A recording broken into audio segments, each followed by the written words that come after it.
7, 6, 5, 4, 3, 2, 10, 9, 8, 7.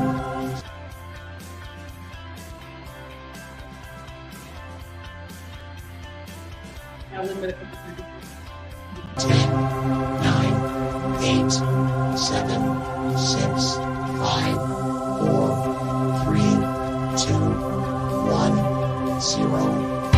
10, 9, 8, 7, 6, 5.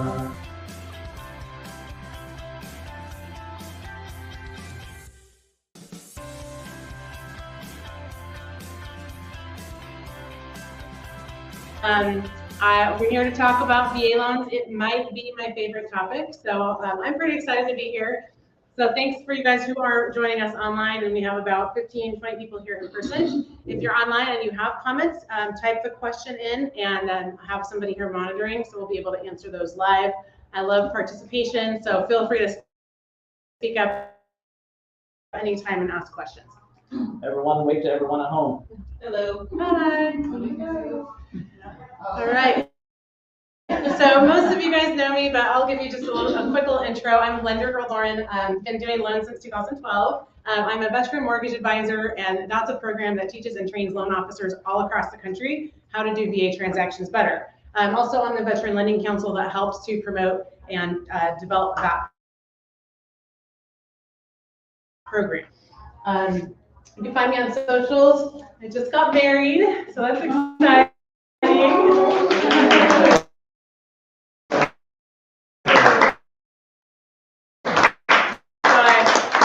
Thank you. I had to throw a wedding picture on there because, you know. Good looking guy. He's pretty handsome. Not gonna lie. He might be in this room somewhere. So my little flexing logo, I love to work out and be in the gym, and I think that the strength, work ethic, and determination you get in the gym can apply to anything else in your life. And I make sure if I post about working out, you know, I'm still kind of working, right? So.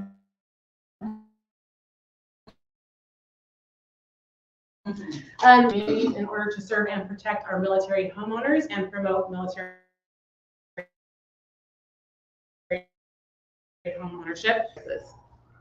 So we try to fulfill President Lincoln's promise to care for him who shall have born and men and women who are America's veterans.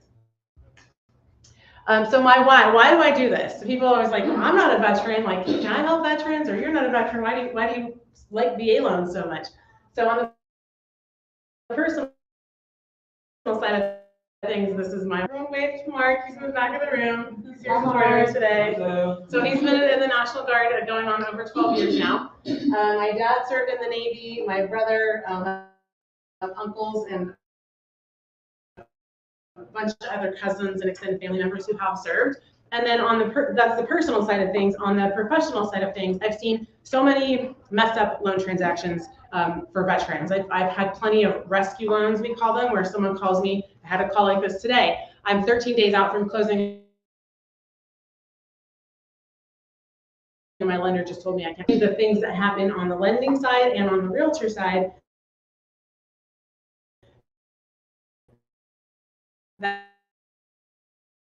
That can miss the heavily mortgage advisor program, because I think it's so important that we educate everybody. I have other lenders in this room that are technically my direct competition, but in the States, but even if I could, I'd still want to sleep. So I feel like I'm getting at them. So raise your hand if you're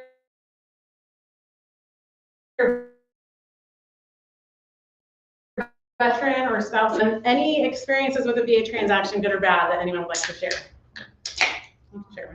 I don't have a good or bad.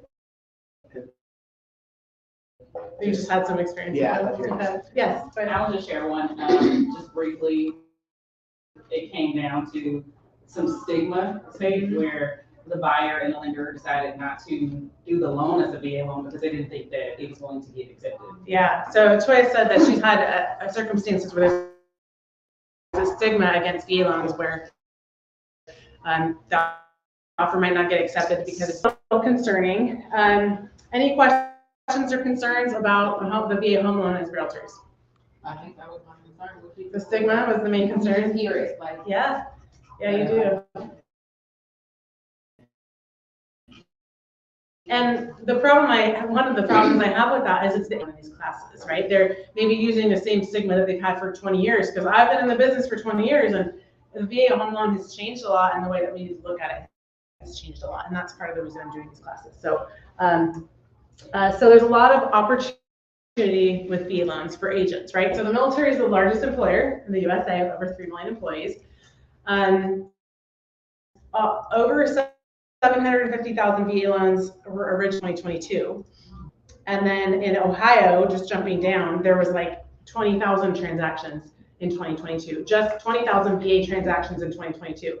If you guys have, 1% of those, would that help change your business, right? Like there's a lot of opportunity out there. So veteran homeownership exceeds the national average of homeownership. Military personnel continue to be 2 to 5 years. So I helped a veteran or active duty moving from Louisiana to Wright Pack Force Base, and he's planning on getting PCS to Colorado in 2 years. So he kept his house in Louisiana and turned it into a rental, bought a duplex here, and is living in one half of it, and is planning to turn that both sides into a rental when he PCSs in 2 years. So can we help our veterans learn how to build wealth through real estate? Absolutely, and that's a huge thing that a lot of people are missing out on. In 2022, over 50 Ohio veterans have a service-connected disability. Any ideas why that might matter on one? As I said, the VA conference downtown at the stand down, and they have a program in Ohio for veterans that are disabled, like myself. They pay part of your closing costs. Okay. And they give you a grant. Yeah. So grants for closing costs if you have a disability rating. I would love to hear some more about that program. So make sure you give me some info on that afterwards.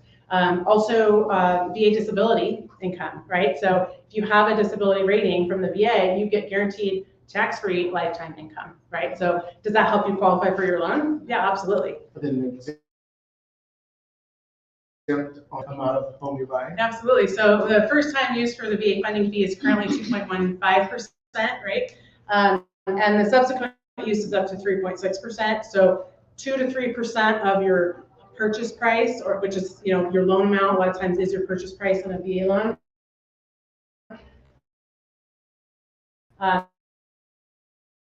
If you have at least a 10% disability, more money and also save them money, right? So that's important. So lots of opportunity. Some scary statistics is that 66% of veterans who had a home reported they used a VA loan. Only 66%. So what happened to the other percentage? 33% that had a mortgage indicated they did not know about the VA home loan program.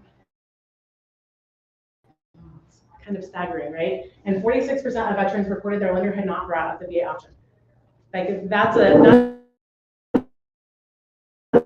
lend check on our loan applications now if they have military service or not, but does that mean that the lender is going to sit down and talk to them about VA loans? Hopefully we'll see these statistics get better. So you guys can take a picture of this if you want. As real estate agents, these are 3 questions you should be asking to every single client.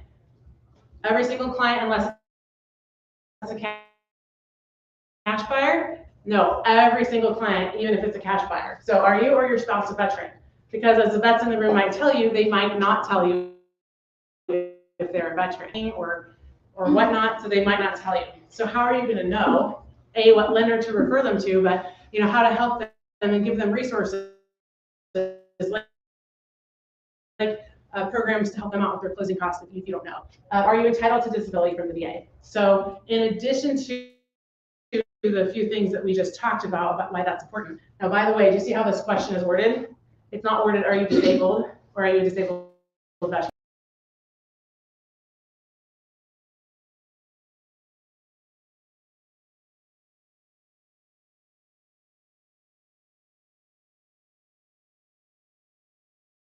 Anybody else know why that might be important? You said if they say they have 100%. Mhm. rating? Every state has some option for them to get either rated or considered unemployable. Wow. So you have a cash buyer that comes to you, buys it with cash, and they're 100% rated. Is that going to be, future business retention referrals for life? Absolutely. I mean, you're adding value. You're going above and beyond this just being a transaction and them just being another number. Like, you're actually helping them. And then, do you have your certificate of eligibility yet? That's important because if they're working with another lender, like they're already attached to one and they don't have the COE or their lender has not pulled it, we'll talk a lot more. Pulled it or the lender has pulled it for them. I pull it for everybody at pre-approval, but sometimes like once in a while. So that your VA lender. I can talk for 15 minutes about this, but I'll keep this short. So if you have someone who is with another VA lender and or a lender that does VA, and sometimes people are just attached to people, and that's fine. As long as they can help the veteran and get the deal done, that's what's important. So you need to ask them, are you a pre-approval letter on your listing, or you're a buyer's agent and you're working with someone, and I want you to call their lender and make sure the lender knows what they're doing with VA. So do you calculate residual income? Have any agents heard what lenders haven't either? You've all probably heard of debt to income, right? So residual income is a different calculation than debt to income. It has to do with the discretionary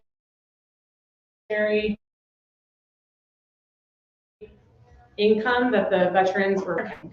I have seen underwriting approvals up to 80% debt to income ratio for veterans because the VA does not have a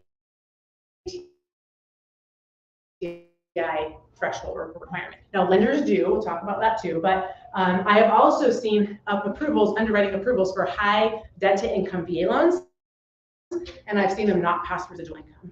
That will kill your deal. And a lot of loan officers, if they're not calculating that at pre-approval, and they say, oh, so if you get like a deer in the headlights answer to that, or if you get my process sometimes, now they don't pass residual income, that's a hard and fast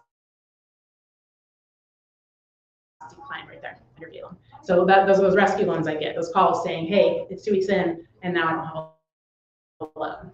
So if you get someone who, they should be able to tell you the percentage. For all intents and purposes, 120% is kind of your number or over. There's some small exceptions to that, but make sure that you're asking the right questions. I had a loan officer call me out of a different state who's not in our veteran mortgage advisor program. We're trying to get him in there, but over the weekend, and he was wanting some help with a VA loan, and it was a high DTI loan, my loan office, like my loan software. And I was like, please, I was like, I don't use your loan software, or I would help you, but like, you need to find that because this guy's in contract already. Like, that's the type of problem that we have. So, and then you ask the lender, did you pull their certificate of eligibility? Again, we'll talk about that later. It's incredibly important. If you don't have a COE or your client, the lender does with their VA entitlement, and that can blow up deals too. And then do you have AUS approval? Automated underwriting system. Through the automated underwriting system, most loan types, if you don't have an approval, you can't do the loan. With VA, they allow you to do what's called a manual underwrite. So all that you guys need to know is that there's a different set of requirements if it's a manual underwrite. So what I always tell people, because you're not going to remember all the little details, if you get funky answers to any of these, call me and I'll tell you the right questions to ask to find out more and to make sure it's done correctly. So any questions on that? I'm just coming in for a funny one. Okay. Twist your arm. But as a listing agent, if you get a VA offer, this is really important to do this process as well. And I've helped plenty of list of business, right? And maybe I'll develop a relationship with that listing agent for the future. But I just want to help that house get closed. Okay. Yeah. Town was that just because you're a veteran and you're registered with VA, you don't automatically have that certificate. That's correct. You may have served and not be eligible for a VA loan. Yeah, and then so that is a. Yeah. So, and we'll talk about that a little bit too, but that's a good point. So I have some myths to bust these stigmas that we hear so much about, okay? So the first one is that because I have zero down, that I'm a weak buyer, okay? So we're gonna bust that myth here. So here's some 2020 stats. I searched long and hard for some updated stats and could not find them. Sometimes they just take a while to come out. So FHA buyer versus VA buyer. So the median credit score, FICO, of their FHA buyer is lower. The median income is lower, and the average loan amount is lower. Now, obviously, it's okay to want money, right? Just from the average loan amount, right? You're going to have higher deals most of the time. I did find that stat in Ohio is the veterans had eked out the non-veterans by just a little bit, so it's easier to qualify for loans and things like that. So just based off of that right there, who's the stronger buyer, the VA or the FHA buyer? All together now, the VA buyer. Yeah, that one's kind of easy. So here's some home buyer facts. So I got some of these that were a little more updated. Median FICO is 723, right? Our VA loans, we go down all intents and purposes to 580. You can get VA loans lower than that, but most of the time, the reason they have a score lower than 580 precludes them from getting the loan assets of 17,000. Why might that be important in this most recent market?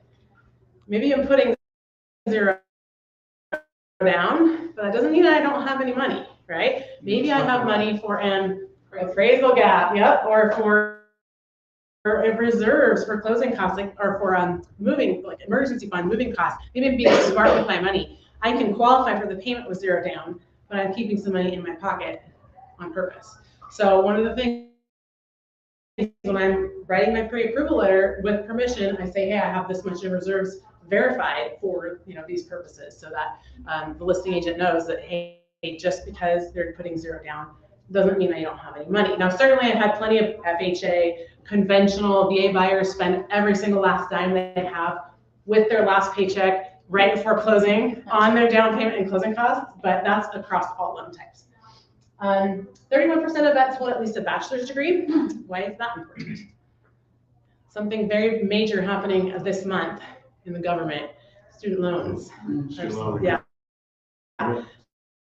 Student loan repayment, not have student loans at all. And if they do, the VA has one of the most generous calculations on what monthly payment we have to count against them of the loan type. So, and higher earning capability with that as well. So if a veteran has the same amount of student loans as certain conventional loan options, then a lot of times the veteran will qualify more easily. And then 83% of their vets use their benefit. A lot of National Guard units. Don't let that stop you, because most of them, a lot of them will come back home, right? When you're earlier, you said the appraisal gap. Mm-hmm. I know that conventional people will bring cash for the difference. What happens in a VA loan? You can do the same thing. You can bring. So it appraises at, say, $100, but it's going to go for 105. Mm-hmm. The VA allows you, even with the VA amendatory clause, it just cannot be gift funds. It has to bring your own money. So you can get gift funds for the closing costs, but you cannot get gift funds for the appraisal gap. But yes, veterans are allowed to pay that difference. So let's see. Anyone else think zero down's a weak buyer? And oh, by the way, veterans like put their life on the line in a lot of cases and serve our country. That's not having no skin in the game. So just throwing that out there. All right, our next myth is that VA loans are harder to get through underwriting. Has anyone heard of or experienced that before? Okay. But first, we have a pop quiz. Does the VA have a minimum FICO or credit score requirement? No. No. You're right. And you won Right. Oh. a lender, girl. All right. Shaker bottle. Take to the gym with you. Or put alcohol in it or whatever. Did what now? So the VA does not, you're welcome, does not have a published minimum credit score requirement. Who does? Lenders do, right? So you can call 3 different lenders, say, what's your minimum credit score requirement for VA? And you'll get 3 different answers. Because the VA does not publish that, they leave it up to the individual lenders. So I work with, well, not work with, but I know a lot of lenders at 620 is their minimum credit score on VA. whereas I can go down to 580. So I tell them, send me all those loans that you can't do, and I'll take care of them, right? So that's a main thing. All right, so why do lenders want to do VA loans more than conventional or FHA? This is something that probably doesn't cross most people's mind very often, but portfolio performance, so risk of default, a VA is the best or the lowest risk of default, and there's lender protection against default. So the VA guarantees 25% of that loan amount if the veteran defaults. So the banks make these loans and they know, hey, if 1.9% recoups some of my loss. FHA, the Ginnie Mae, or excuse me, the FHA, there's a possible payout. And then conventional, there's not. So it's lenders want to have VA loans on the books for that reason, just right there. So that's a little behind the scenes stuff. But stuff that we deal with every day. This right here, VA 26-7, that's the VA loan handbook. It's online. You can go Google it. It's great nighttime reading. It'll put you right to sleep. But it opens with this phrase: underwriters are encouraged to consider every possible appropriate factor in seeking a proper basis for approving loan applications for every qualified veteran. It literally says that, I think, on the very first page of the handbook. So Fannie Freddie, conventional loans, they tell you what you must do to get an approval. Here's their box. VA only tells you what you cannot do. Wouldn't that be nice if growing up our parents were like, you can't just do this? It didn't really work very well in the Garden of Eden, but ever since then, right? Here's what you cannot do. There's so much more that you can do. So it actually makes getting approvals easier, not harder. If the handbook doesn't left up to the underwriter, it can work really, really well, and it can work not so well. Kind of depends. So the expectation, this is from Bill White.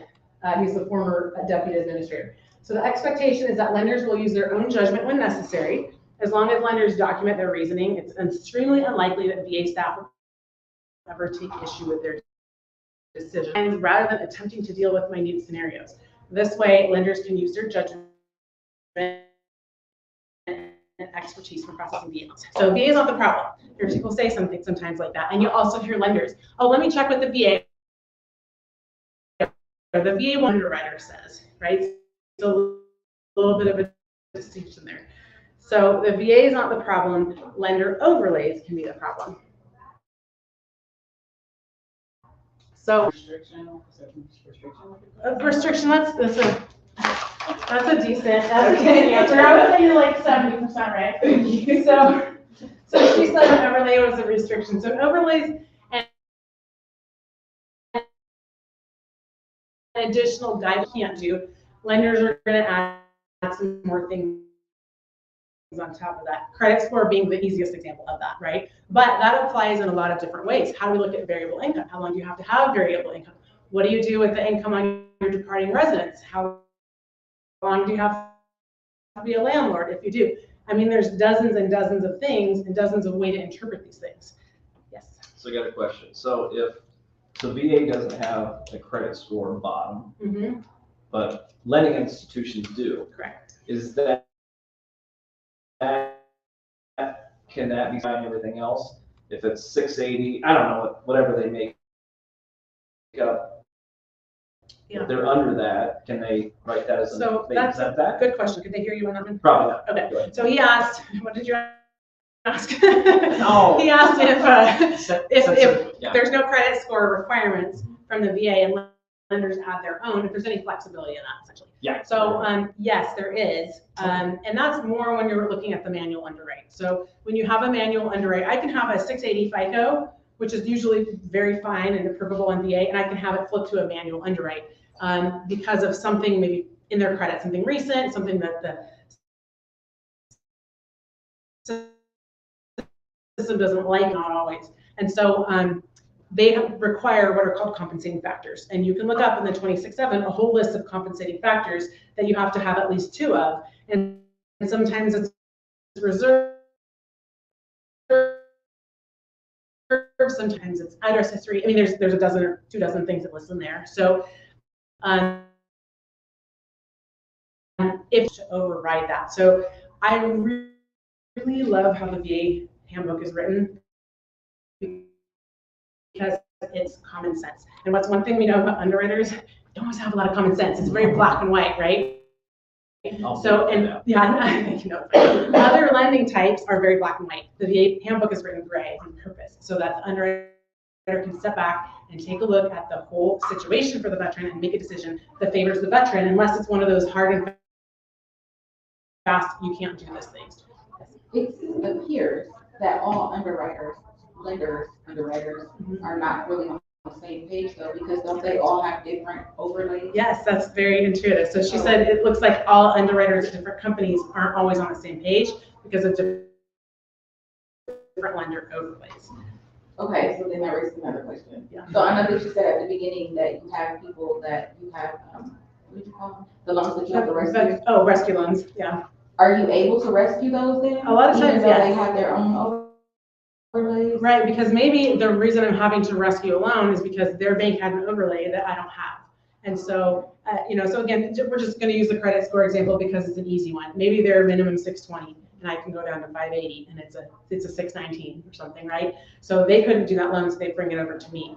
So there's a lot of times that I can help them and there's just sometimes that I can't, and that loan officer should never have pre-approved them. And so I'll segue into this here in a second. That was actually a perfect segue. So if you guys want to take a picture of this, you can. This is the lenders can call this, veterans can call this. If you ever have, you can call and ask underwriting questions. You can ask questions about the appraisal, right? Is the appraisal on time? What's happening? You should never have to. But I have a little reminder to tell you the Mr. Smith story. So I used to work for my old company, which had dozens of dealing with brokers in the lending world, correspondent. There's several ways you can organize lenders where you have access to multiple companies. Where I am now, I have my underwriting team and only overlays. So I know I've been able to tell them, hey, this is how we need to do it, and they'll do it, you know, according to the VA handbook. So prior to that, I had a VA loan with a gentleman in the tech industry with Bank of America as a tech person, and it renews every year, and it's very, very common in the tech. You know, everything was set up well. Well, the underwriter did not agree with me, and this was one of those like 2-3 days before closing, we submit everything for clear to close, and your loan's denied. And I was like, oh heck no, it's not. Like I was like, I know what I'm doing, you know. So, so that was with a bank. Again, I don't have to deal with any longer. I happened to be in Greece at the time, and I remember like FaceTiming the agents. It's like 2 a.m. and it's like, you know, and the writer fires from our account at that lender, assigned to a new underwriter who approved the income, and we close the loan. So, and part of where the RLC comes into play on that is I emailed them and I said, hey, not only does it state this in the guidelines, but the RLC agrees with me because I emailed them and they had emailed me back, yes, we'll guarantee this loan. So, you know, you can get them to back you up, right? And so when you're dealing with lenders, it's not just the loan officer. Sometimes it's the underwriters who don't know VA as well, and they're so used to finding any reason to decline somebody that that's not how the VA handbook is written. It's written so that you can find any reason to approve somebody. And so you're able to get that close. But had I not done the training to find those answers and, you know, get some information that I needed, that could have been a rescue loan for somebody, right? So always utilize your resources. All right, so they're not hard to get through underwriting as long as you know what you're doing, right? So that's where overlays can be a problem if people don't know what they're doing versus being close. I've heard this one a lot with that stigma. 99% of lenders have automatic underwriting authority. This goes for almost every VA loan that you'll run into. Joint loans and construction loans are the, exception to that. This means that, again, if the lender ever says, oh, the VA said, the VA didn't say, your underwriter said, because we have the authority to make the approval and the decisions. It's not like a USD stamp of approval. So my average close for VA is 25 days. We have a really great team. A lot of times we're just waiting on the appraisal to close. So, you know, sometimes negotiations and things can, you know, repairs or whatever can drive that up a little bit. We have underwriting approval within 24 hours at a time, so they're already fully underwritten going into a loan or into an offer situation. And then appraisals have published cost and turn times on VA. By the way, they don't have that on conventional or FHA, right? It just takes as long as it takes. And when the market's really busy,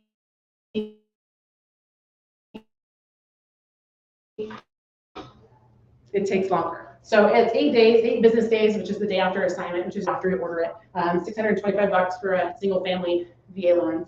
The national average last time I looked was 48 days, and again, there's always some things like repair negotiations or whatever negotiations that happen in the middle of a transaction that can drive that up. But in most cases, a good VA lender won't find them in the average. We go into the loan fully approved, we wait for title work and appraisal, and we're ready to close in most cases. All right, so myth number 4, the seller must pay for the veteran's fees. So another pop quiz. Does the seller have to pay for the veteran's pest inspection? No. Okay. And what about pest clearance? What about repairs, like section 1, section 2 pest clearance?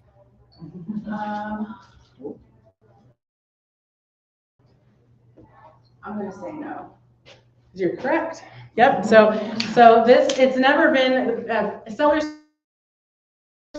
paying for the pest inspection has never actually been needed, but the VA did issue a circular clarifying it in the last couple of years.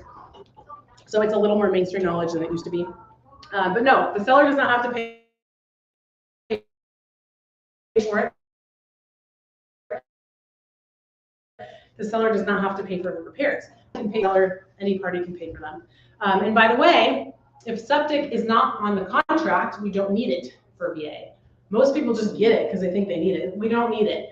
If the septic is bad enough that the appraiser calls it out, that's the only time we need a septic if it's not on the contract.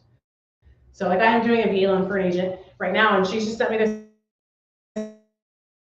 septic, and I was like, oh, just want those things that can help in negotiations. Most of the time, you're going to want to run septic tests for your buyer anyways and make sure it's working. But if the less the lender has to see, the better, technically.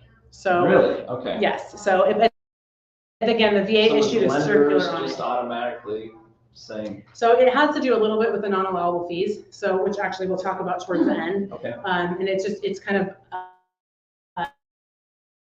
dependent on how the lender charges for allowable or non-allowable fees. And sometimes those fell into the bucket of, hey, they can't pay for it, or their loan estimate. So should agents write in the contract that the seller will pay for pest inspection? I mean, it's kind of industry standard at this point. Most people do, but if you're in a competitive offer situation, I mean, what are they? That's the over. Now the repairs, I've had, you know, there's known to be some termite or wood destroying insect problems, whether it's because the listing agent did a really good job for that, or you can just see it or whatnot. Really competitive offer situation, you can write into the offer that my buyer will pay for up to $1,000 or up to $2,000 or whatever. Is just discretionary depending on what it is. But you know, there's ways that you can use this to your advantage in getting a competitive offer accepted, even though it's VA, right? Okay, so the seller must pay the veteran's fees. Oh, it isn't actually on this screen. It's almost like he knows what I'm going to say next, and he's giving me a segue. So this gets a little convoluted, so I try to simplify it, but there are allowable fees and unallowable fees. So there's a list of certain fees that are limited to the 1% rule. So this means that certain fees can never exceed 1% of the loan amount. Some lenders itemize those fees and some lenders don't. Some lenders just will charge a flat 1% fee no matter what. These fees rarely equal 1%. Sometimes if you're doing a loan that's, you know, a really, really low loan amount, you have to be careful, but they rarely equal of the loan amount, meaning that the lenders who charge a flat 1% are generally overcharged, and every agency and brokerage and realtor is different. If you guys make it a habit of seeing loan estimates, you know, and again, whether that's on your scope or off your scope, but if you do happen to see one and there's a 1% origination charge, that's a little bit of a red flag because the veteran's probably getting overcharged and their closing costs are probably higher than they need to be. So some of the fees of that include, you know, appraisal, settlement, escrow, some closing fees, doc prep fees, application fees if there are any, copying fees, and then the pest inspection fee. So if a lender is charging a 1% origination fee, then they can't also charge the veteran for the pest inspection because now the allowable fees are exceeding 1%. Does that make sense? But again, most of the time, like most local lenders don't charge that 1%. We just itemize. So that's kind of one of those still perpetuated myths. So no matter what, VA buyers can never pay for attorney fees, which we don't really see here, realtor commissions, admin fees. So we remove those at closing a lot. And then second appraisal fees, which doesn't apply too often. We'll talk about that a little bit. Realtor commissions, I know it's kind of a sore subject right now. So we're not gonna. I don't know, but doesn't the commission come from the sale? It comes from the seller, or technically from the listing agent Right. brokerage, am I right? So at the moment, yes. So sometimes you'll, you know, in 2020, when things were really hot and crazy, you had veteran buyers saying, hey, I'm trying to get a house, I can't get a house. What if I pay some of it or whatever, right? The veteran can never pay for commission for realtor commissions. Now, in light of the recent NAR lawsuit, I'm expecting that the VA will issue a new circular clarifying that. I don't think they'll change it about this really, but my thought is that if I'm a home seller, I'm going to still offer something to the buyer's agent so my house actually gets shown, right? So, Is that for sale by owner? yeah, not, I mean, for sale by owners, I guess too, but yeah, I mean, I would still offer, like, if I'm now the seller in charge of saying if the buyer's agents get paid or not, I would personally. Was that the finder's fee that some places were advertising? I'm not sure about that. So, Finder's fee. again, this is from experience. So there's a place, but we dealt with them. Okay. They had what they were called. A referral fee? Yes. Yeah. Okay. And they would basically go out and find you a home in, you know, in a geographic area with a realtor. And I think you paid them, it was somewhere between 18 to 2,700. Now, usually the realtor, like at least from Home Spring. Right, but I'm saying the other group was the one they were, it was a, Charging veterans. well, it was real estate, they were realtors, but you would pay them and they would pay the referral or finder's fee, because a lot of them, so. You can hide a lot if it's not on the final set of things on there, as far as I know, but it would be illegal to charge a veteran for showing homes or something like that and not put it on those documents because it's not allowed. So, so yeah, no admin fees. A lot of times, like $300 or $500 admin fee, and then commission. Veterans cannot pay for that at all at this point, but they can pay for repairs. So, okay, you can only have one VA loan at a time. Does the VA have a maximum loan amount? I need some participation from the back of the room here. No, okay. You're right, they don't. In most cases, in 2019 actually, the VA does not have a maximum loan amount. It's a question of eligibility and type of VA guarantees, 25% of the loan. And it determines how much a veteran can borrow before needing a down payment. Okay, so put a pin in that for a second. This is a copy of a certificate of eligibility from Mr. Smith, who was a Marine, probably really likes crayons. Marines might He loves that Hey, show. we love crayons, because we can't, you know, but when you get some combat, we hit 'em. That's right, that's right. So he has an active VA loan on here, right? So the loan amount is $104,000, but his entitlement charge was $36,000. Don't pay too much attention to that, but if I'm a lender and I just wrote you an offer or a pre-approval letter, hold this, I don't know about this loan. And maybe it's a rental that they have that used to be their primary, now it's a rental. Oh, by the way, now they're gonna need a down payment because they're on their second loan. Okay, I'm jumping ahead a little bit, but there's no loan limit if the veteran has full entitlement. If this is not on here, this is clear, or if they're paying us off at closing by doing a concurrent sale, right?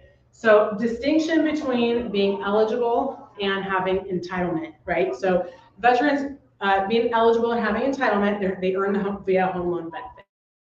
They've met the time and service requirements and all that. Qualification is they qualify. So it's possible to be eligible for a VA loan but not qualify for it, and vice versa. It's possible to qualify for it and not have eligibility for the VA. I didn't say that backwards. So, and also it says right down here, they're exempt from the funding fee because they're receiving service-connected VA disability income, in that case of $1,019 per month. So that's an example of that. There's always two sets of entitlement. There's basic and bonus. Basic entitlement is, again, for your first house, no loan limit. Station, they don't give very much notice. Sometimes less than a month. It's like pack up and move, you're going. Well, where am I going to live? What am I going to do with this house? So that's when the VA added the bonus element you can use to purchase your next house. So don't pay too much attention to the numbers. Those are for your nerds who really like that stuff.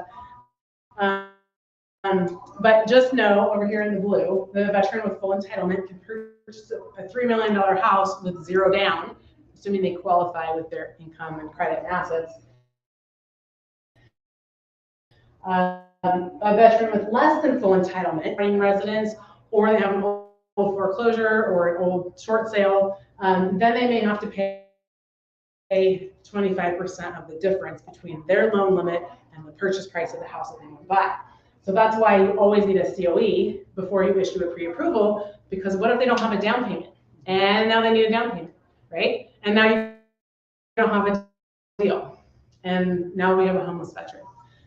So if you work with a lender who doesn't get the COE up front at pre-approval, I said I don't issue pre-approvals and I don't authorize, you know, as much as I can, house shopping or offers without one, run, because that will come back to bite you sooner or later.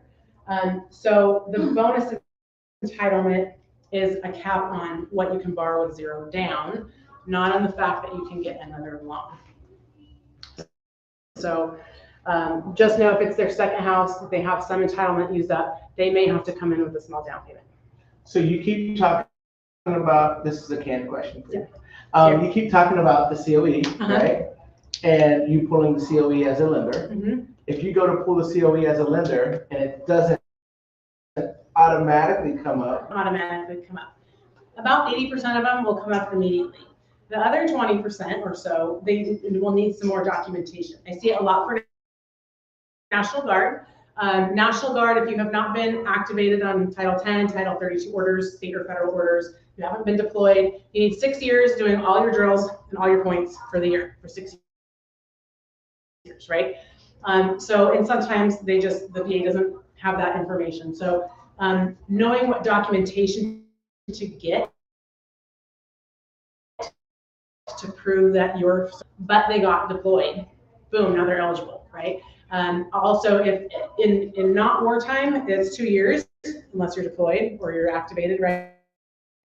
For active duty. So I have a chart on here later. There's a whole list of when you serve and how long you need to serve for, knowing that information as a lender and knowing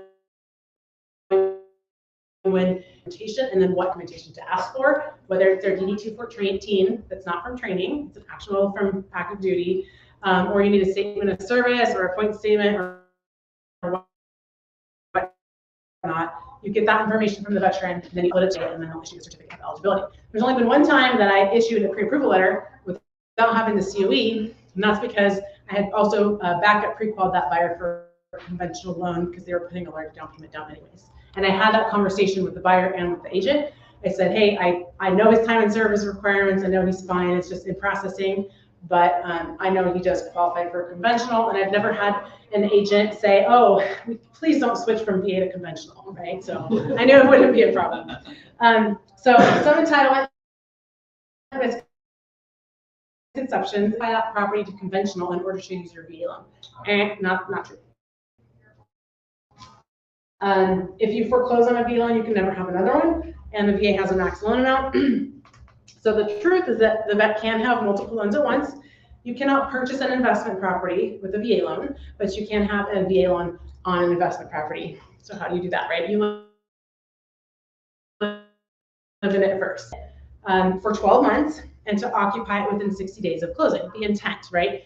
I've talked about veterans before, and I felt like that intent was off, and I will have a polite conversation with them that that's not something I'm in.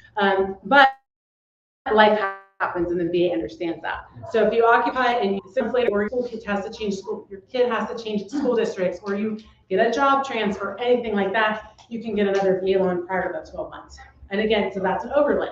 Some lenders will have hard and fast, so they don't want to do it within 12 months, but most of them will say, hey, this is common sense, and there's documentation for it, right? Like they got a job change or whatever. So that 12-month rule is based off of intent, but things can happen. Yes.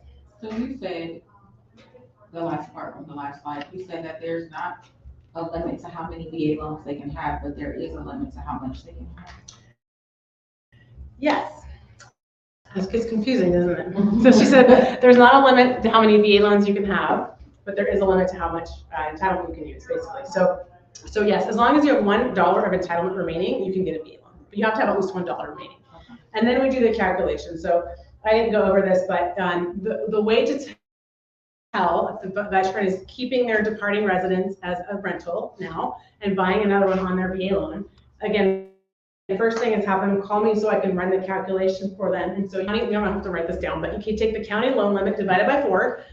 You subtract out their existing entitlement used, which is it's just the basic entitlement.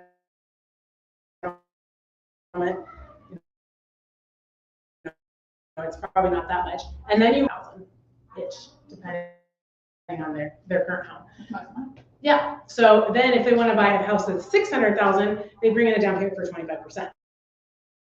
Or 20 of the difference, or $25,000. Then let's say they go to buy their third house, you do the same thing. You take the county loan limit, which goes up every year, divided by 4. Now you subtract out the existing entitlement for both houses that they have, and then you multiply that by 4. It's 50,000, maybe it's 200,000.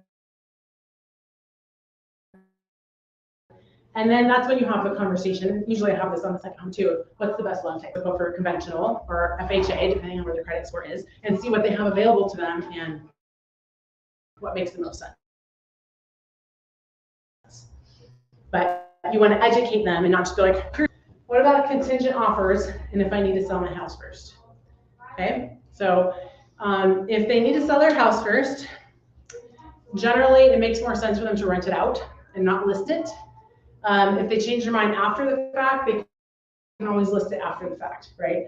Obviously, we don't want anyone to be, we want the intent to be there, right? But sometimes it's I've talked to plenty of people who are like, maybe I don't know what I'm going to end up doing with it, right? So if they rent it out, we can use 100% of the gross rental income to offset their PITI, their full mortgage payment, including HOA, property taxes. Right, so if I'm renting it out for $1,000, I can only actually count 750 of it, even if my mortgage payment's $1,000. Now I'm taking a loss on my rental paper. But if it's VA, we can count 100% of that departing resident gross rental income, and we just pull out online. We get his estimate for the rental income.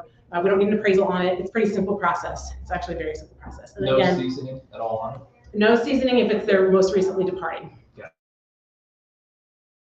So if they have there's been a gap in when they lived in it, then they need rental history, a history of being a landlord. And by the way, a vet can purchase a 2 to 4 unit with 0 down. Right? Now they need 6 months of reserves if they're using their rental income from the other units to qualify them. They don't always need that. And then they need it executed, the leases for the other units executed by a property manager. If they're first-time property managers, but again, wealth building, right? Like having these conversations with your rental cash flowing like a cow. What's that phrase? A cash cow. I'm not trying to call anything a cow. So that's something that can be really helpful. Vets can buy after a foreclosure. It's just going to be subject to the loan limit. So how much can they buy with 0 down? And then they need 25% of the difference. The VA does not, right, to purchase the next home. So that's pretty cool. How long, Lauren, after they have a foreclosure? Is there a time? Units, they would have to live in one of the units. They have to intend to live in it for 12 months. Yeah, soon or even after active duty when they I would recommend that to anyone.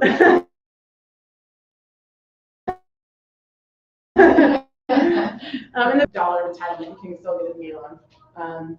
Okay, what about a vet and a non-vet loan?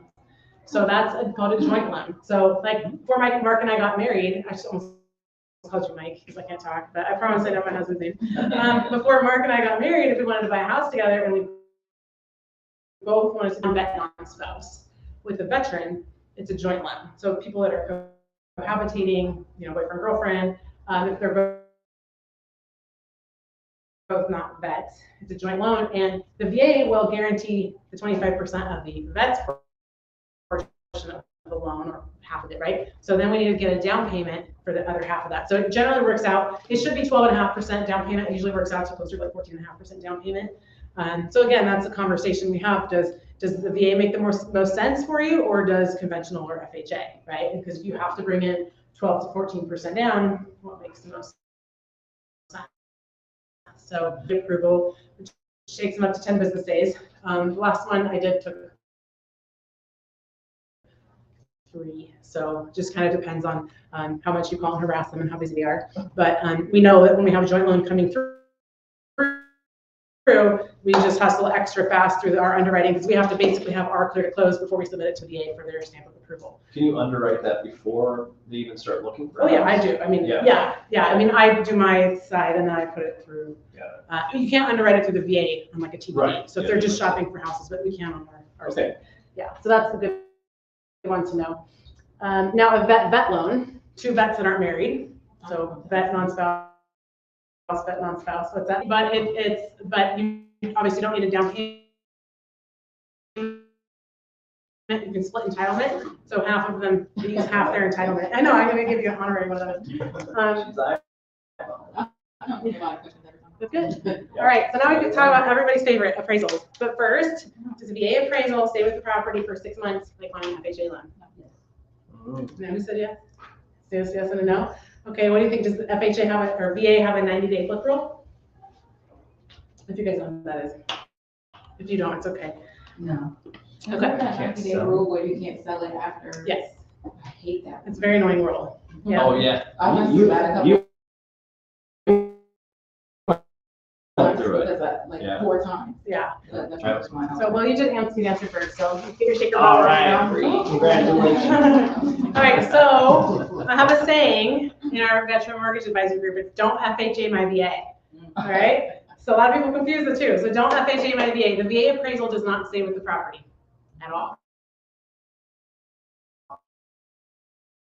I have a VA transaction going and the appraisal has been done and it falls through. I can't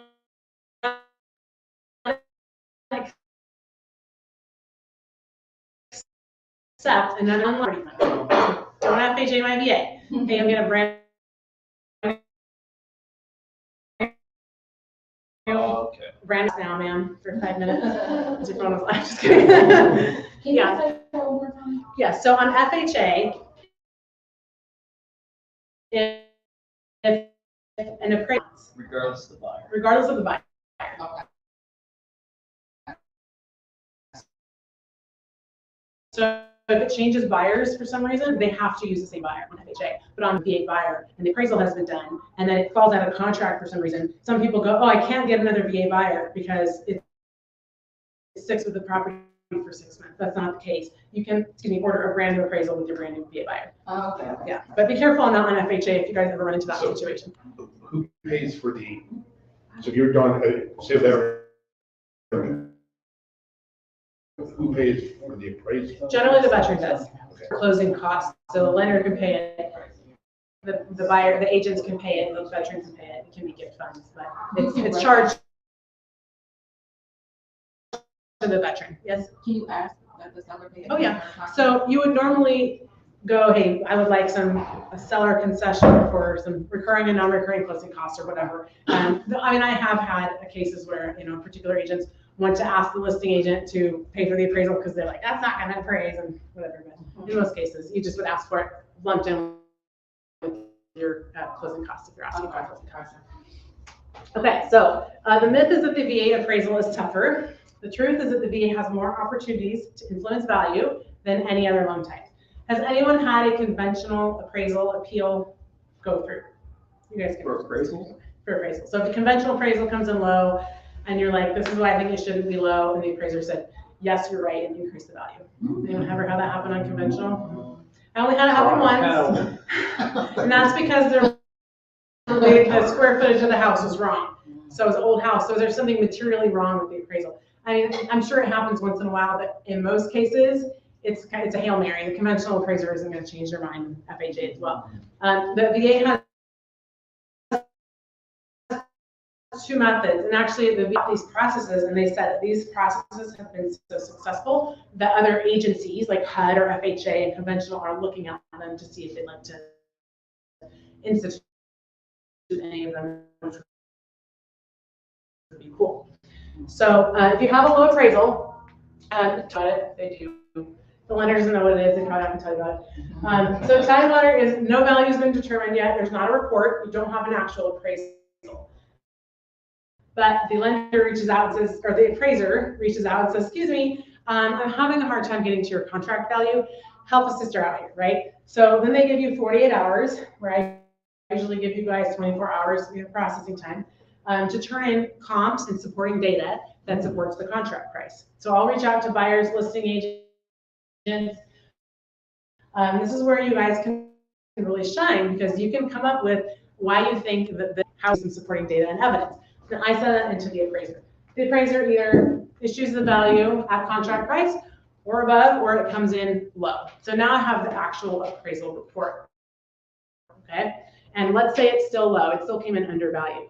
Now hope is not all lost, right? Now you have the reconsideration of value process.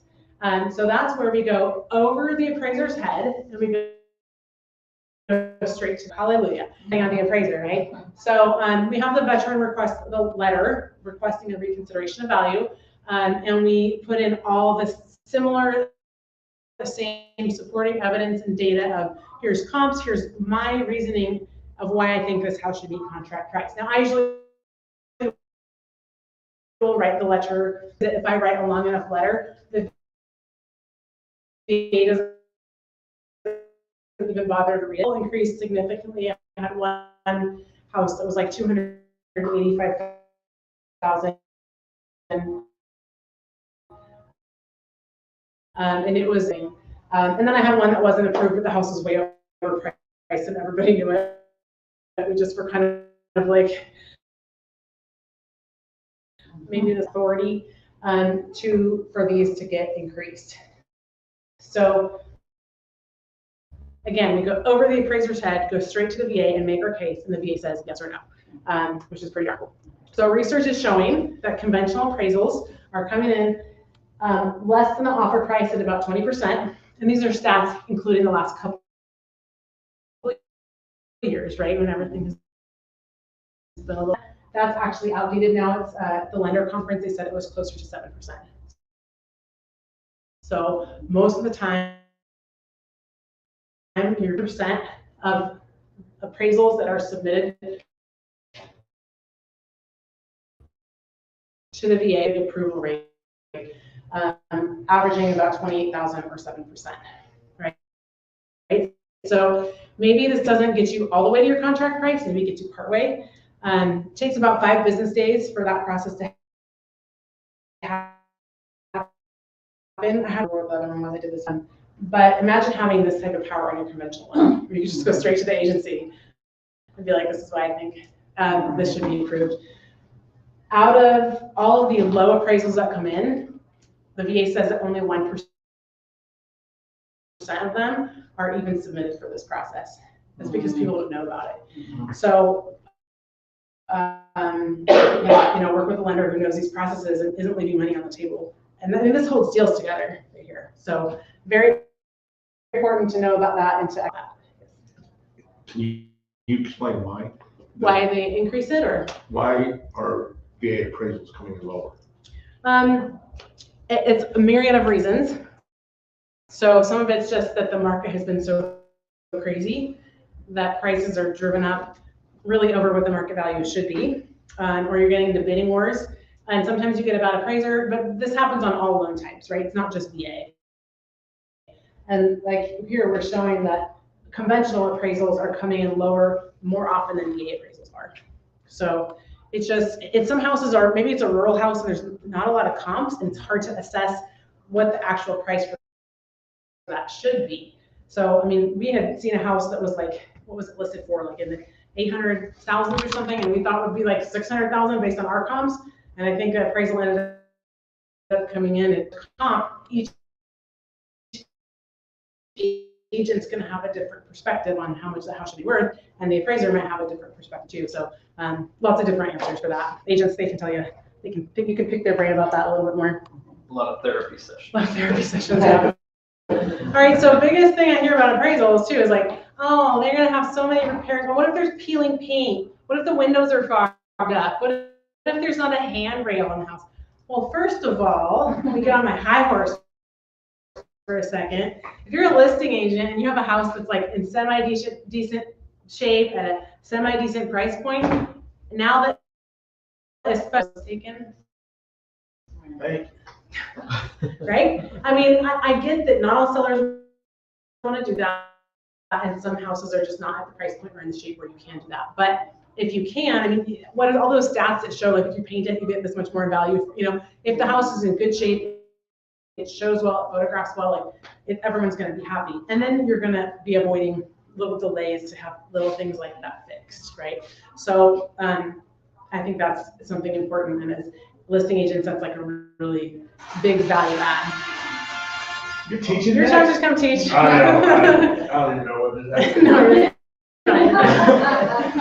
So that's my that's my little talk to listing agents. Just get the house in good shape. But again, let's teach you what to look for. Now this goes for a listing agent if you're walking a listing, potential listing, or a buyer's agent when you're looking at houses. So just remember the 3 S's: safe, sound, and sanitary. The VA wants the house to be safe, sound, and sanitary for the veteran. Okay. So here's the red flags: lead-based paint prior to 1978. So if you have peeling paint on the inside, on the outside, on the siding, on the eaves, wherever it is, that will get called out because termites can just get right into that wood and then boom, and infesting in the house. So that's a health and safety issue, as annoying as it is. But I can't tell you, I mean, like, does that take a handyman? Someone is having a party over there. Yeah. So does that take a handyman a couple hours to fix on an afternoon? Like, I get it, if it's a huge 2-story house and the whole siding is peeling, that's a different conversation, but it is a conversation to have. If it's prior to 78, it's lead-based paint, so it will need to be completely sanded off and completely repainted. If it's after 78, it can just be remedied, but you can go over it with a coat of paint. The roof has to be in decent condition, but don't FHA my VA. We don't need a 2-year roof cert or anything like that, right? There's nothing like that you need. So obviously, you can't be like leaking or have obvious defects to it. Heating, as the heating source has to work, and I think the handbook says it has to keep the house at like 54 degrees or something. I have permanently attached the house, so you can't just like have a bunch of space heaters. Electric lines are something to look out for. This isn't just the telephone pole; these are like the giant transformers that go through the yard. There just has to be certain distance requirements to those. And then well, my VA, FHA needs to see pump test. Just a water test, but it has to be a VA water test. And if your inspector does not know what that is, call me. But generally, you have to add, in addition to the coliform and the whatever else it is, lead nitrate. But don't have a regular water test without those, because then we get to underwriting and now you just wait for another test. Speaking of the adult FHA, my VA, does VA have any restrictions as far as like stair railings on the outside? So it depends on RLC you talk to. It's either 3 or more than 3. So stair rails or handrails for steps. So if you have 3 or more steps, you need a handrail. So okay, when you're walking your listing, a lot of this stuff is managing expectations on the listing side or the buyer side, right? So if you have a listing and you don't want to, or the seller doesn't want to do these repairs up front, if you notice them, have that conversation and say, hey, if you have a government loan offer, these are the things we need to do. It's not a huge deal, and everyone's freaking out about it, right? Like they're like, okay, cool. Maybe they even have a handyman lined up to do it already. So just mitigating expectations will really help a lot with these things. Fun fact: burglar bars need a quick release system. So you're selling houses in certain areas, you might run into that. Cosmetic repairs are not required. It's news to some people, and it's news to some appraisers too. They fight about this sometimes. Cosmetic work's not an MPR. Updating, wear and tear, yard work is not an MPR, minimum property requirement, meaning it needs to be fixed, unless causing damage. Detached improvements, your detached shed, your detached garage. If it does not have living space and it does not meet the MPR guidelines, that's fine as long as it's not included in the value, right? So it depends. Sometimes you need it included in the value, and then you want to make sure those repairs are done to it as well. And then swimming pools need to be in good working order. If it's turning green, just give it some shock the day before the appraiser comes out. And radon testing is recommended, but it's not required. So Lauren, what about, so with pools, what happens if it's just, we haven't used it in 2 or 3 years? I mean, I think it works, but we're filled, clean. So that would be like a appraiser discretion too. I mean, they want to know the equipment's all working, right? Because if the equipment's not working, it's like your pool's not working, and then what? And also, like, you know, I'd have to see if it talks about this in the handbook. I don't know off the top of my head, but is it a safety hazard or covers on it? But if I'm an appraiser and I'm like, this is a health and safety issue because it's VA, someone just falls into it, then yeah, I might call that off. So just, but again, you know, use your common sense about it when you're looking at houses. Anyone ever heard of an MPR waiver? Or do you think that every single item that gets called out in appraisal always have to be fixed 100% of the time? They don't. So if it's not a health and safety issue, you can request a waiver for those repairs from the VA. So I had a door, like nobody cares about the doorbell, like he's gonna use a Ring camera anyways.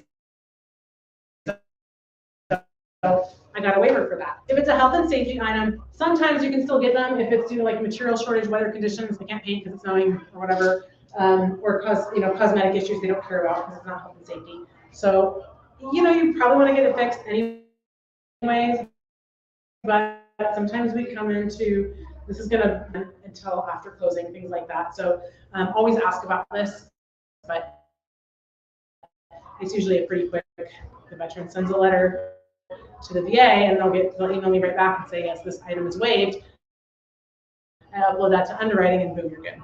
So because it's caught out on the appraisal, you're stuck having to do it. All right, so any questions on appraisals?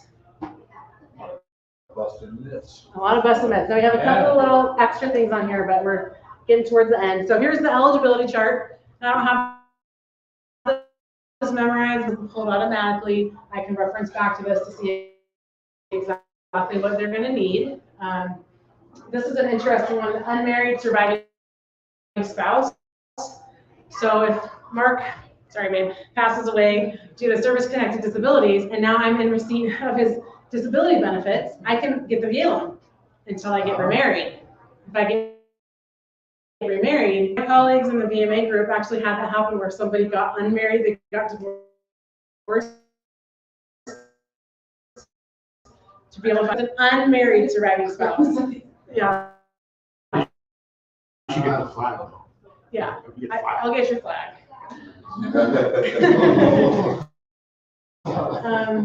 But yeah, there's all sorts of different things. So again, active reserve National Guard, 6 years with 16 points per year. But again, if you got activated on orders, now you're eligible. So lots of different things to know.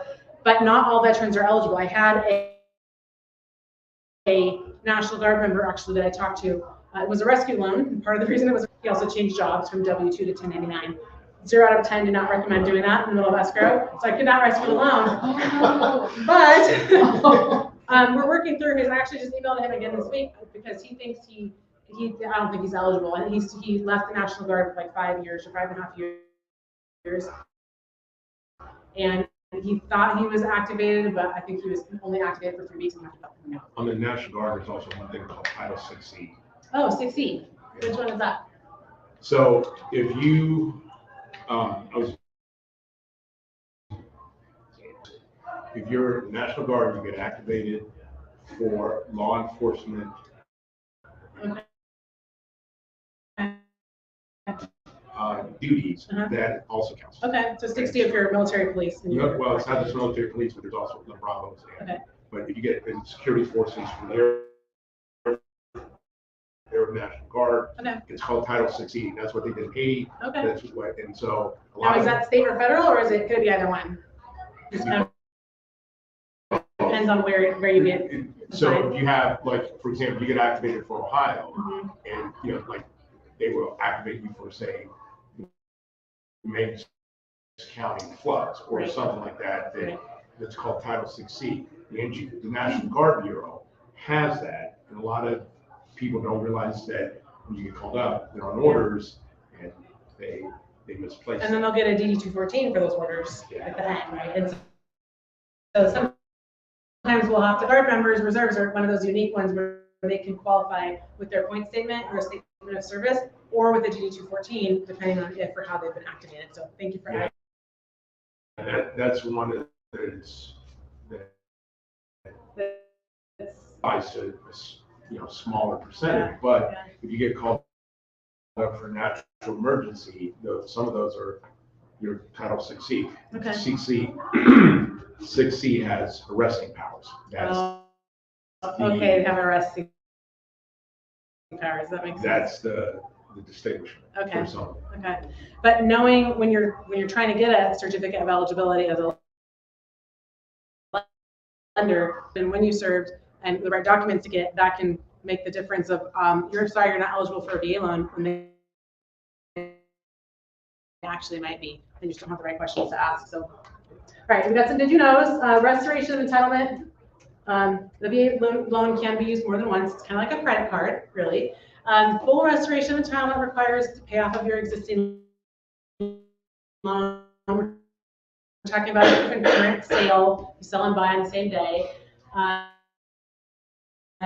And it's going to be able to flip on the same day because we have to get your entitlement restored. No, you can do that automatically pretty much. One-time restoration of entitlement is a little different. Your entitlement still stays tied up on the VA. So it doesn't mean that just because I paid one of my houses off and I still own it, that I can go out and get another VA loan. So it doesn't free up that portion of my entitlement. In order to do a one-time restoration of entitlement, you can do it once, basically per lifetime. So you'd apply for it through the VA, they would clear the entitlement from that house, and then you can go and get another loan on your VA. But that's it. As long as you own any house with a VA loan on it, that's it. You can't do any more restoration of entitlements. You have to sell any house that has a VA loan on it, all of them, if you own 3 of them by this point, and start completely wipe the slate clean, pay off your credit card, right? Your VA credit card, and start over again. You can do that. So that's a very common misconceptions with that. So that's why if you say, hey, sorry, Mr. Veteran, you have to refinance your home to a conventional loan to free up your maybe you just made them do their one-time restoration of entitlement and they didn't even know that they had a one-time restoration of entitlement. Now it's gone. So that's an important point of Yeah. Really question, like, if you're ready to get out the house, but let's say you transfer into like a trust or something like that, Mhm. does that still count? It's a good question, actually. It does still count. So the VA, you cannot, so there's some very like investor-minded people who are like, hey, I'm gonna use up my VA, wipe my slate clean and start over again. No, the VA they'll prosecute you for that if they find out about it. So they look at it very seriously, like it's fraud. And people don't think of it as fraud. You're like, oh, because you can do that with conventional and stuff. But so it's like your one set of entitlements, your only set of entitlement. You can't. It does not apply to a trust or an LLC. Take a screenshot of this. If they're 100% disability rating or considered unemployable or unmarried surviving spouses, then they can get this is the Ohio, and every state has different ones. Florida, Texas, maybe Tennessee is completely 100%. It's Do they have- 175,000. Okay. So, but every state's a little different. But in Ohio, they get $50,000 off the assessed value of the home. And I think if they're low income, there's something different on there as well. But again, you guys could be the hero. Hey, here's an idea. Go back and call your veteran database and talk to them about this. Like, hey, and maybe it's not like a direct, like, hey, are you receiving a disability rating? Maybe it's like, hey, I know you're a veteran. Who do you know, or do you know anyone that you served with that has 100% disability rating? Because I have property tax exemption that I want to make sure they know about. And they're like, well, actually, that's me. Or maybe you get some new connections out of that. So good thing, the exercise to do there is go back and call and use some of these talking points to talk to your database. Gotcha. So you just apply through the auditor's website or with the county auditor? Yeah, so I have it bookmarked if you want, I can send it to you. There's an application that they fill out for it. Okay, can the seller pay down the veteran's consumer debt, like credit cards? Somebody who hasn't answered before. Oh, no, you're fine. But I have 2 more prizes, so I need like at least. Stu, what about you? You got 50% chance. What do you think, Stu? Putting you on the spot. So like it closed.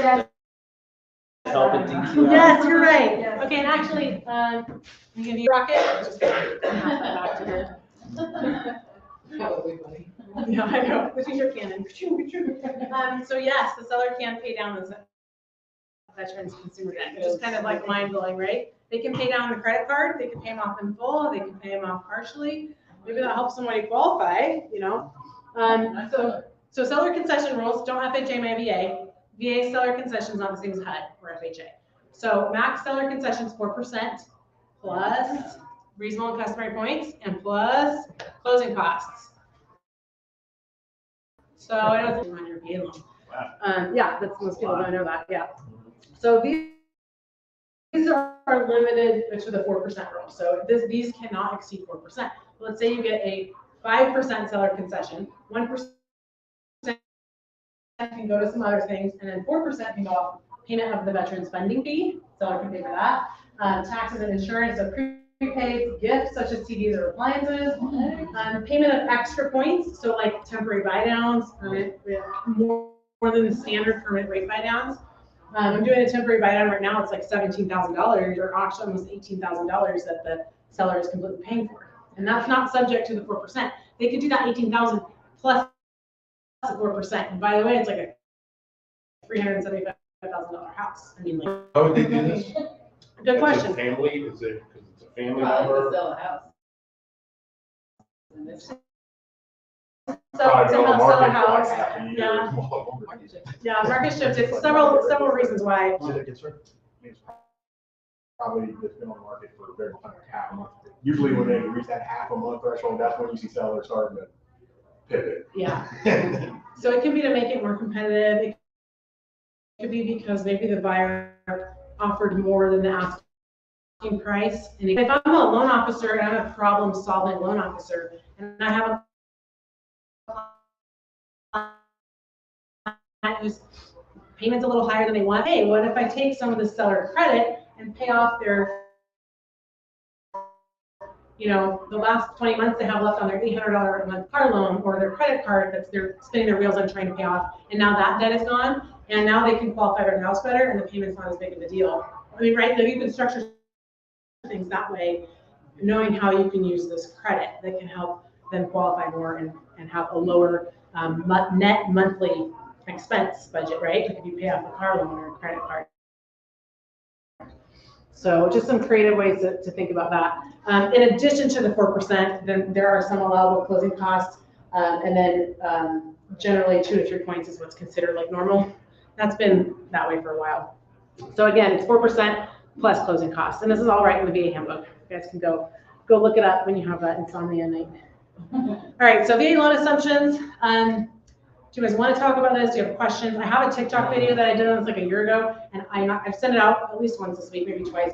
I get questions on this every week, and so I say, here, watch this video, and then like follow up if you have any questions. So you want, I can send it all to you, or if you have any glaring questions about assumptions, we can talk about them. I'll just give you a couple highlights. I don't do assumptions. The lender does not do assumptions. It's who's in charge of the assumptions. The VA allows them, and they allow the servicer to completely come up with a set of guidelines. So if you have a seller who's interested in offering assumptions, they can be done to a non-veteran. I don't recommend it because the entitlement stays tied up, and your veteran is letting a stranger guard their entitlement on a veteran's entitlement. And then also, so maybe they owe a lot less on the house than it's worth now, and there's a gap there. How do they cover that gap? And also, if they want to buy another house, now they're subject to loan limits, right? Because they don't have full entitlement, unless it's a vet to vet, and they do an entitlement swap, right? So if you have a question on these, I always just say, call me before you put the house on the market. We'll make sure the seller is planning on buying another house, that they know how much they need to bring in for a down payment, if anything, because then it'll be like their second loan. And they can take a really long time kind of market to be. But like I said, I can send you my TikTok video on it, or we can talk about them. But before you start answering questions, call me and I'll give you the right questions to ask. Yes. So it's a vet to a vet, the loan won't tie up. Correct. The loan will stay the same, but they'll do an entitlement swap. So the entitlement will be 5 or 4 months, and then do they have the cash to bring in the difference, or can they get a second mortgage for it? It does get a little convoluted. They're a good idea when they work, but so almost done, guys. Why should a seller accept a VA offer, right? The presentation from the buyer's agent is everything. It's incredibly important how is it presented.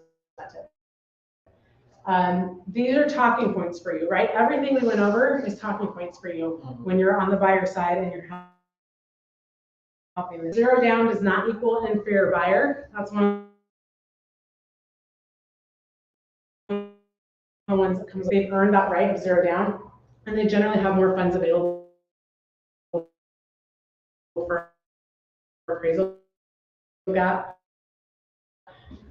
We talk about the appraisals, and if there's an issue or a risk of, it's one of the greatest ways to honor a veteran and say thank you, right? And I have had offers accepted because, hey, I really want to work with a vet, or I really like the idea of a vet having this home. Vets can pay for the pest inspection, inspections, and the listing agent, especially on a VA. And I say, hey, this is a VA lender or a VA offer. What are your concerns? Because I don't want to product vomit all over them and tell them like all these things, and they're like, oh, I wasn't concerned about that until you told me, right? So what are your concerns about this? And sometimes I get, hey, I've done VA before, I've worked with a lot of VA, they've been great, I know what to look for. And sometimes 2 or 3 of these come up, and now I know how to combat those, and that's helped win offers. And I do have a lot of listing agents say, oh, you're calling me, and I never have lenders call me on offers before, anymore or something. So that does help.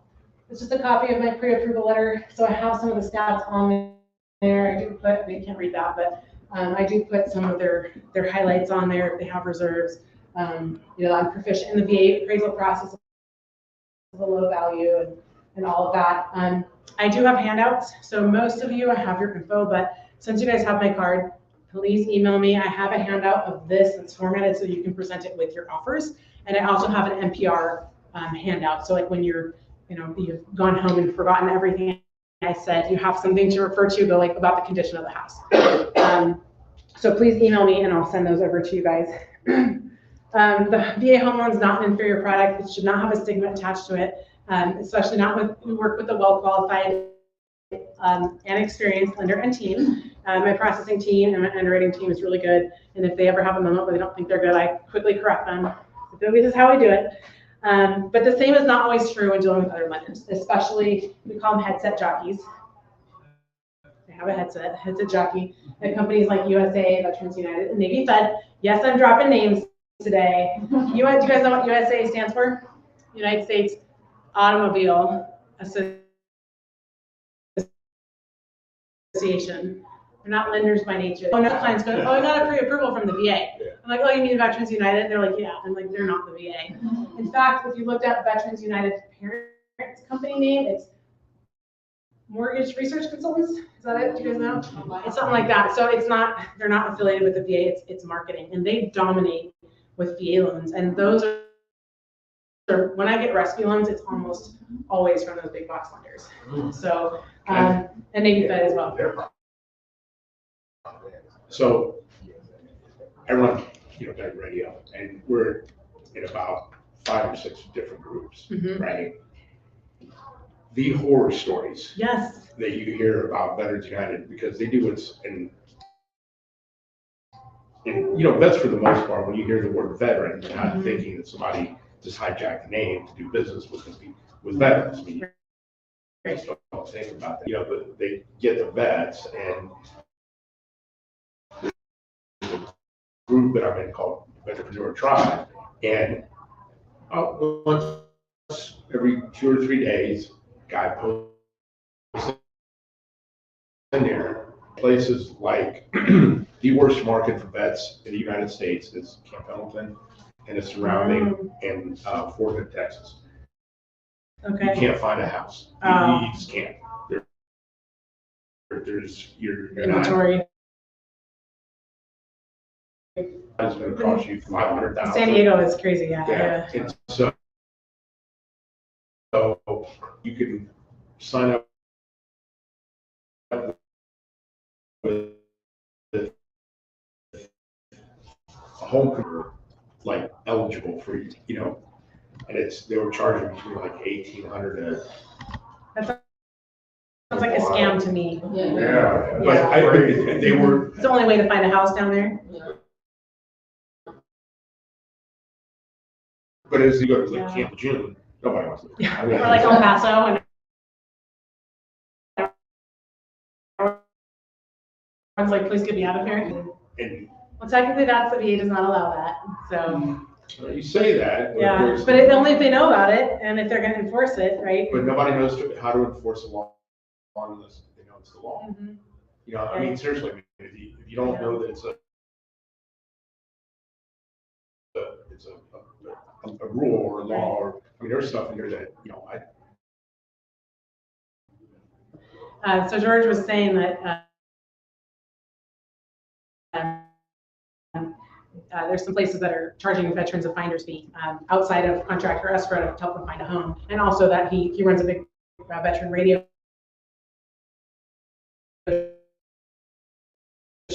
show, and the more we know. There is an MLS license lookup, so you can see who was selling pizza 6 months ago and who was selling cars 6 months ago. I'm not joking. Like, these guys are paid on. They're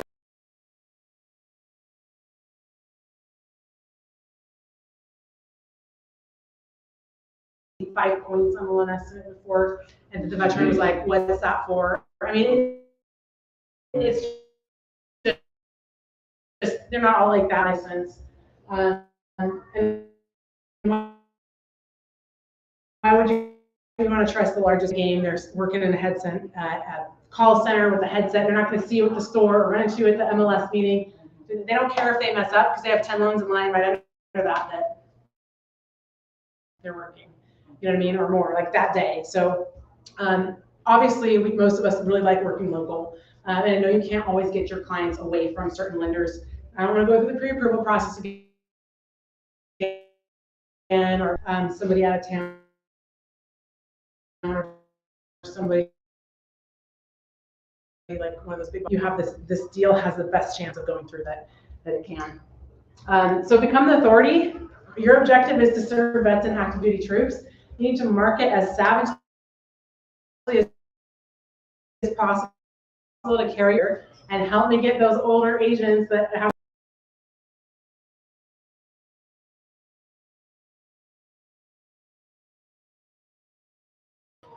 it's your mission to educate as many people as possible using all the tools at your disposal and reach every person who can impact our troops.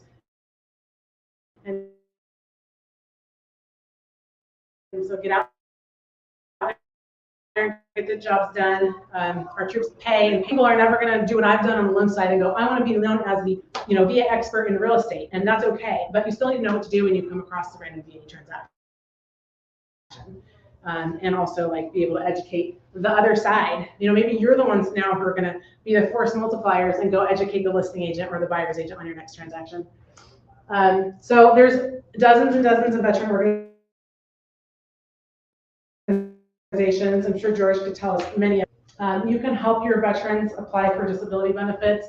You can send them to DAV. You can send them to veteran service offices locally. George,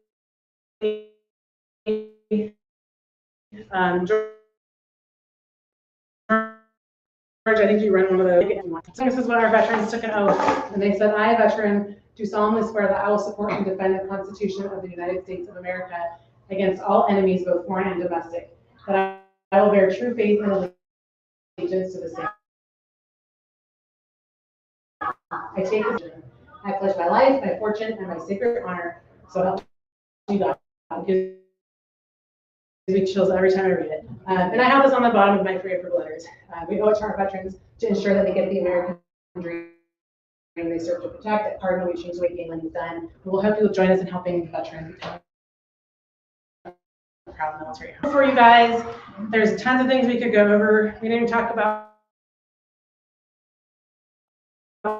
VA. I know it's like turning me on over fire hose. So if you guys want to work on some condo associations and get them VA approved with me and then sell them all, we can do that. So lots of different ways to get involved. But please do email me to give me this. Follow me on my socials. I'm on TikTok, Facebook, Instagram. I'll follow you back. But please do email me so I can send you those handouts because they'll be good for you guys to hang on to. That's what I got. Any other questions? Yeah, or maybe like a lower, like selling a house at the lower, like a market value. Like how's, Yeah. There's like the appraisal comes in higher than the contract. Like, Okay, I do that. Yeah. like, That may be something overlays, right? And it's gonna be, different lender. But I've never seen, I don't think I've had to do one of those, or maybe I did do one of those once actually. I know it was fine. It's just, it's just like you just work it back to close of anything, and then you work it backwards to get the sales price. I just didn't know if there was anything specific. No. Because 0% down is like, what are you gonna really need? Yeah, the only thing that is, you can't use gift funds for an appraisal that, but that would be the inverse of that situation. Yeah. So, yeah, I don't see any problem with that. Anything else? Let's get some more tacos. All right. Well, thanks for everyone that was watching for Lauryn. Lauryn, I got your text, phone, and your email on there too. Is there anything else that they need to? No. All right. Okay, guys. Well, thank you. The VA is a really important product. We don't run into it often, but it's great that everyone tonight maybe learned a couple things. So, other than that, guys, bye everybody. Really quick, who wants? It's only one hand, but it's a race. So, who wants to get better at their social media? No, you raise your hand first. It's okay.